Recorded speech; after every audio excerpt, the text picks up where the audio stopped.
Chicken biryani ಅಂದರೆ ಯಾರಿಗೆ ತಾನೇ ಇಷ್ಟ ಇಲ್ಲ ಹೇಳಿ. ಸಣ್ಣ ಮಕ್ಕಳಿಂದ ಹಿಡಿದು ದೊಡ್ಡವರವರೆಗೂ ತುಂಬಾ ಇಷ್ಟಪಟ್ಟು ತಿನ್ನುವಂತಹ ಒಂದು ಸಂಡೇ ಸ್ಪೆಷಲ್ ರೆಸಿಪಿ ಅಂತಲೇ ಹೇಳ್ಬೋದು. ಇವತ್ತಿನ ವಿಡಿಯೋದಲ್ಲಿ ತುಂಬಾ ಸಿಂಪಲ್ ಆಗಿ ಹಾಗೆ ಈಸಿಯಾಗಿ ಚಿಕನ್ ಬಿರಿಯಾನಿನ ಯಾವ ರೀತಿ ಮಾಡೋದು ಅಂತ ನೋಡೋಣ. ಇದನ್ನು ಮಾಡಲಿಕ್ಕೆ ಮೊದಲು ನಾನಿಲ್ಲಿ ಒಂದು ಪಾತ್ರೆಗೆ ಸ್ವಲ್ಪ ಎಣ್ಣೆನ ಹಾಕ್ಕೊಳ್ತಾ ಇದ್ದೀನಿ. ಒಂದು 4ರಿಂದ 5 ಚಮಚ ಆಗುವಷ್ಟು ಎಣ್ಣೆನ ಹಾಕ್ಕೊಳ್ಳಿ. ಹಾಗೆಯೇ ಇದ್ರ ಜೊತೆಗೆ 1 ಚಮಚ ಆಗುವಷ್ಟು ತುಪ್ಪನ ಹಾಕ್ಕೊಳ್ತಾ ಇದ್ದೀನಿ. ನಾನಿಲ್ಲಿ ಅರ್ಧ ಕೆಜಿ ಆಗುವಷ್ಟು ಚಿಕನ್ ಬಿರಿಯಾನಿನ ಮಾಡಿ ತೋರಿಸ್ತಾ ಇದ್ದೀನಿ. ನೀವು ಸ್ವಲ್ಪ ಜಾಸ್ತಿ ಮಾಡ್ಕೊಳ್ಳೋ ಹಾಗಿದ್ರೆ ಎಲ್ಲ ಇಂಗ್ರೀಡಿಯೆಂಟ್ಸನ್ನು ಸ್ವಲ್ಪ ಜಾಸ್ತಿ ಅನ್ನೋಂಗೆ ಹಾಕ್ಕೊಳ್ಳಿ. ಇದಕ್ಕೆ ನಾನಿಲ್ಲಿ ಸ್ವಲ್ಪ ಡ್ರೈ ಮಸಾಲೆಗಳನ್ನು ಹಾಕ್ಕೊಳ್ತಾ ಇದ್ದೀನಿ. ಚಕ್ಕೆ, ಏಲಕ್ಕಿ, ಲವಂಗ ಹಾಗೆಯೇ ಸ್ಟಾರ್ ಹೂವನ್ನು ಹಾಕ್ಕೊಳ್ತಾ ಇದ್ದೀನಿ. ಇವಾಗ ಎಲ್ಲ ಮಸಾಲೆಗಳನ್ನು ಸ್ವಲ್ಪ ಎಣ್ಣೆಲೆ ಫ್ರೈ ಮಾಡ್ಕೊಂಡು ತಗೊಳ್ಳಿ. ಈ ರೀತಿಯಾಗಿ ಮಾಡೋದ್ರಿಂದ ಫ್ಲೇವರ್ ತುಂಬಾ ಚೆನ್ನಾಗಿ ಬರುತ್ತೆ. ಇದಕ್ಕೆ ನಾನಿಲ್ಲಿ 2 ಮೀಡಿಯಮ್ ಸೈಜಿನ ಈರುಳ್ಳಿನ ಈ ರೀತಿಯಾಗಿ ಉದ್ದವಾಗಿ ಕಟ್ ಮಾಡಿ ಹಾಕ್ಕೊಳ್ತಾ ಇದ್ದೀನಿ. ಇವಾಗ ಈರುಳ್ಳಿ ಸ್ವಲ್ಪ ಸಾಫ್ಟ್ ಆದರೆ ಸಾಕು, ಪೂರ್ತಿ ಕೆಂಪದಾಗೆಲ್ಲ ಮಾಡ್ಲಿಕ್ಕೆ ಹೋಗಬೇಡಿ. ನೋಡಿ, ಈರುಳ್ಳಿ ಈ ರೀತಿಯಾಗಿ ಸಾಫ್ಟ್ ಆಗ್ತಿದ್ದಂಗೆ ಇದಕ್ಕೆ ನಾನಿಲ್ಲಿ ಅರ್ಧ ಕೆಜಿ ಆಗುವಷ್ಟು ಚಿಕನನ್ನು ಹಾಕ್ಕೊಳ್ತಾ ಇದ್ದೀನಿ. ಚಿಕನ್ಗೆ ಸ್ವಲ್ಪ ಉಪ್ಪನ್ನು ಹಾಕ್ಕೊಂಡು ಚೆನ್ನಾಗಿ ತೊಳ್ಕೊಂಡು ತಗೊಳ್ಳಿ. ನೋಡಿ, ಚಿಕನ್ ಹಾಕಿದಾದ್ಮೇಲೆ ಇದಕ್ಕೆ ನಾನಿಲ್ಲಿ ಸ್ವಲ್ಪ ಅರಿಶಿನ ಪುಡಿನ ಹಾಕ್ಕೊಳ್ತಾ ಇದ್ದೀನಿ. ಹಾಗೆಯೇ ರುಚಿಗೆ ತಕ್ಕಷ್ಟು ಉಪ್ಪನ್ನು ಹಾಕ್ಕೊಂಡು ಇವಾಗ ಚೆನ್ನಾಗಿ ಚಿಕನನ್ನು ಹುರ್ಕೊಳ್ಬೇಕು. ಸ್ವಲ್ಪ ಎಣ್ಣೆಲೆ ಚೆನ್ನಾಗಿ ಇದನ್ನು ಹುರ್ಕೊಳ್ಳಿ. ಇದರಲ್ಲಿರುವಂಥ ಹಸಿ ವಾಸನೆ ಎಲ್ಲ ಪೂರ್ತಿಯಾಗಿ ಹೋಗಿ ಚಿಕನ್ ಚೆನ್ನಾಗಿ ನೀರು ಬಿಟ್ಕೊಳ್ಬೇಕು. ನೋಡಿ, ಅಲ್ಲಿವರೆಗೂ ಉರಿನ ಪೂರ್ತಿಯಾಗಿ ಲೋ ಫ್ಲೇಮ್ನಲ್ಲೇ ಇಟ್ಟು ಒಂದು 2ರಿಂದ 3 ನಿಮಿಷವರೆಗೂ ಚೆನ್ನಾಗಿ ಇದನ್ನು ಬೇಯಿಸ್ಕೊಳ್ಬೇಕು. ಈ ರೀತಿಯಾಗಿ ಮಾಡೋದ್ರಿಂದ ಚಿಕನ್ಗೆ ನಾವು ಹಾಕಿರುವಂಥ ಮಸಾಲೆ ಎಲ್ಲ ಚೆನ್ನಾಗಿ ಎಳ್ಕೊಳ್ಳುತ್ತೆ.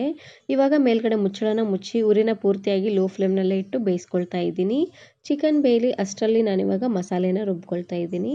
ಮೊದಲು ನಾನಿಲ್ಲಿ ಒಂದು ದೊಡ್ಡ ಮಿಕ್ಸಿ ಜಾರ್ಗೆ ಎಲ್ಲ ಮಸಾಲೆಗಳನ್ನು ಹಾಕ್ಕೊಳ್ತಾ ಇದ್ದೀನಿ. ಇದಕ್ಕೆ ನಾನಿಲ್ಲಿ ಸ್ವಲ್ಪ ಪುದೀನ ಸೊಪ್ಪನ್ನು ಹಾಕ್ಕೊಳ್ತಾ ಇದ್ದೀನಿ. ಪುದೀನ ಸೊಪ್ಪು ಹಾಗೆ ಕೊತ್ತಂಬರಿ ಸೊಪ್ಪನ್ನು ಸ್ವಲ್ಪ ಜಾಸ್ತಿ ಅನ್ನೋಂಗೆ ತಗೊಳ್ಳಿ.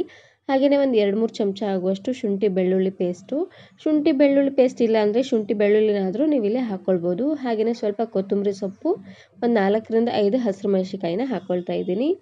ಮೆಣಸಿಕಾಯಿನ ಸ್ವಲ್ಪ ಖಾರವಾಗಿರುವಂಥ ಮೆಣಸಿಕಾಯಿನ ಹಾಕ್ಕೊಳ್ಳಿ, ರುಚಿ ಚೆನ್ನಾಗಿ ಬರುತ್ತೆ. ಇದಕ್ಕೆ ಸ್ವಲ್ಪ ನೀರನ್ನು ಹಾಕ್ಕೊಂಡು ನುಣ್ಣದಾಗಿ ಇದನ್ನು ಗ್ರೈಂಡ್ ಮಾಡ್ಕೊಂಡು ತಗೊಳ್ಬೇಕು.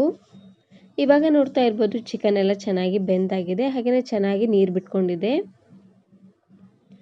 ನೋಡ್ತಾ ಇದ್ದೀರಲ್ವ, ಈ ರೀತಿಯಾಗಿ ಚಿಕನ್ ಎಲ್ಲ ಚೆನ್ನಾಗಿ ನೀರು ಬಿಡೋವರೆಗೂ ಇದನ್ನು ಹುರ್ಕೊಳ್ಬೇಕು.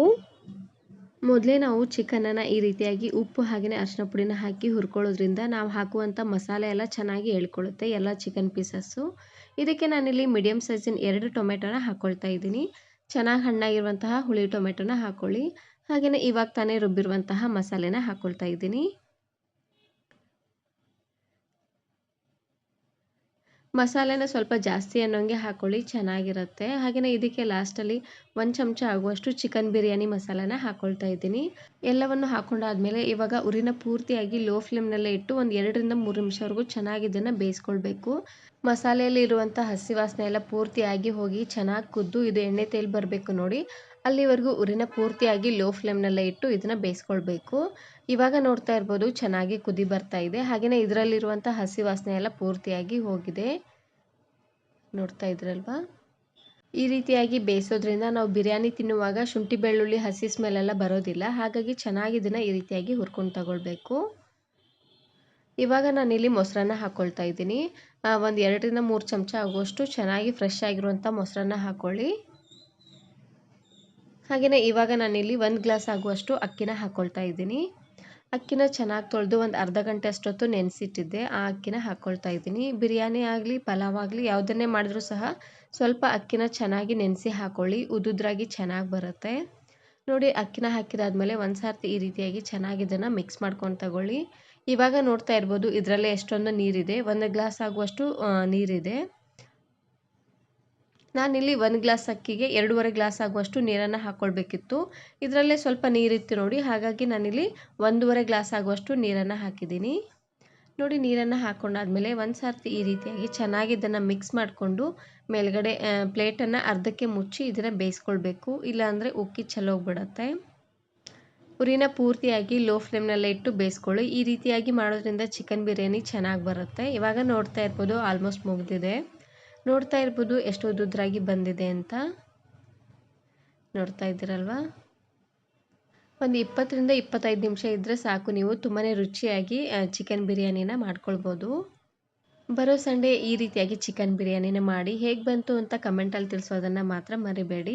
ಈ ವಿಡಿಯೋ ಇಷ್ಟ ಆದರೆ ಈಗಲೇ ಒಂದು ಲೈಕ್ ಬಟನನ್ನು ಕ್ಲಿಕ್ ಮಾಡಿ, ಫ್ರೆಂಡ್ಸ್ ಆ್ಯಂಡ್ ಫ್ಯಾಮಿಲಿ ಜೊತೆಗೆ ಶೇರ್ ಮಾಡಿ. ಹಾಗೆಯೇ ಮತ್ತಷ್ಟು ಹೊಸ ರೆಸಿಪಿಗಾಗಿ ವರ್ಣಿಕಾ ಅಡುಗೆ ಮನೆ ಯೂಟ್ಯೂಬ್ ಚಾನಲನ್ನು ಸಬ್ಸ್ಕ್ರೈಬ್ ಮಾಡ್ಕೊಳ್ಳಿ. Thank you. Thanks for watching.